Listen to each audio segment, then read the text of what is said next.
আসসালামু আলাইকুম। কেমন আছেন আপনারা? আশা করি ভালো আছেন। আলহামদুলিল্লাহ, আলহামদুলিল্লাহ আমরা অনেক ভালো আছি।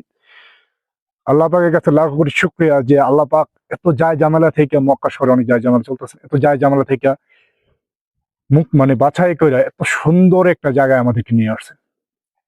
কেন বলছি জানেন? আমরা আছি তায়েফ শহরের সবচেয়ে থেকে উঁচু পাহাড়ে, যে পাহাড়টার উপরে দাঁড়ালে মেঘের মনে হবে যে হাত দিয়ে ধরতে পারবে। এরকম একটা পাহাড়ে। আর এই পাহাড়টা সম্পূর্ণই পাথরের পাহাড়। জানেন? এই পাহাড়টার পুরাটাই পাথরের পাহাড়। আর এই পাহাড়ের মাঝেই অনেক, অনেক নিদর্শন আল্লাহ পাক কুদরতভাবে রেখে দিছেন। কেন বলছি জানেন? এই যে একটা গাছ আমাদের পাশে, মানে আমার পাশে যে গাছটা দেখতেছেন, এটার নাম হলো বর্ষমী গাছ। এটার প্রত্যেকটা পাতায়, পাতায় কাঁটা। ভাবা যায়? প্রত্যেকটা পাতায়, পাতায় কাঁটা। আর আমরা তো সচরাচর ভাবি যার উপর দিয়ে এত কাঁটা হতে পারে, যার উপরটা মানে দেখতে এতটুকু কুৎসিত, সে কখনো মনে ভালো হতে পারে না। কিন্তু না, তা না। এই গাছটা থেকে আমাদেরকে অনেক কিছু শিক্ষার আছে। কেমন শিক্ষা জানেন? এই গাছটার প্রত্যেকটা পাতায় যেমন কাঁটা আছে, তেমন প্রত্যেকটা পাতার উপরেই তার আবার সুন্দর ফলও আছে। কেন বলছি জানেন?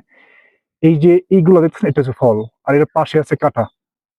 কিছু কথা আছে না যে কিছু পেতে হলে কিছু দিতে হয়। ঠিক আছে? ওরকম কিছু আরকি। দেখেন, এটা হচ্ছে মৌসুমী গাছের ফল। আর এই ফলটা ২ থেকে ২.৫ মাস লাগে পাকতে, মানে বড় হতে। আর এই ফলটা নাকি খুবই সুস্বাদু। খুবই, খুবই সুস্বাদু। যারা এই জায়গায় থাকে, আমার এক ভাগিনা থাকে, ঠিক আছে? সে বলছে যে, "মামা এই ফলটা খুবই সুস্বাদু।" কিন্তু এই পাতার, এই গাছের যে পাতা আছে তার শরীরে অনেক কাঁটা আছে। যার কারণে এই ফলটা সহজে নষ্ট হয় না। মানে বানর-টানর নষ্ট করতে পারে না। ঠিক আছে? এই কারণে এই ফলটা হয়ও অনেক বেশি, আর এই ফলটার দামও অনেক বেশি, আর সুস্বাদুও অনেক বেশি। ঠিক আছে? তবে আমি ভাবি যে ঠিক আছে, সবকিছু সুস্বাদু সবকিছু আছে। কিন্তু এই গাছে কখনো পানি লাগে না। পানি দেওয়া লাগে না। পাথরের যে ফাটল আছে ওই ফাটল থেকে সেই গাছে জন্ম। আর ওই গাছ থেকেই ফল হয়। আর এই ফলই নাকি বাণিজ্য করা হয়। পাওয়া যায়? যে একটা মানে অযত্ন একটা গাছ থেকে ফল হয় আর সেটা বাণিজ্য করা হয়। আর সেই ফলটা এত সুস্বাদু হয়। এটা আসলে কল্পনার বাইরে। কিন্তু কল্পনার বাইরে আমাদের হতে পারে। কিন্তু আল্লাহ পাক চাইলে যে সব সম্ভব, এটা আসলে মেনে নিতে হবে। কারণ কি জানেন? কারণ আল্লাহ পাক চাইছে বিধায় এই পাথরের ভিতর থেকে এত সুন্দর একটা গাছ বের করে দিছেন। তার শরীরে এত সুন্দর, সুন্দর কাঁটা দিছেন। আঘাতপাত্র কাঁটা যেটাকে বলা হয়।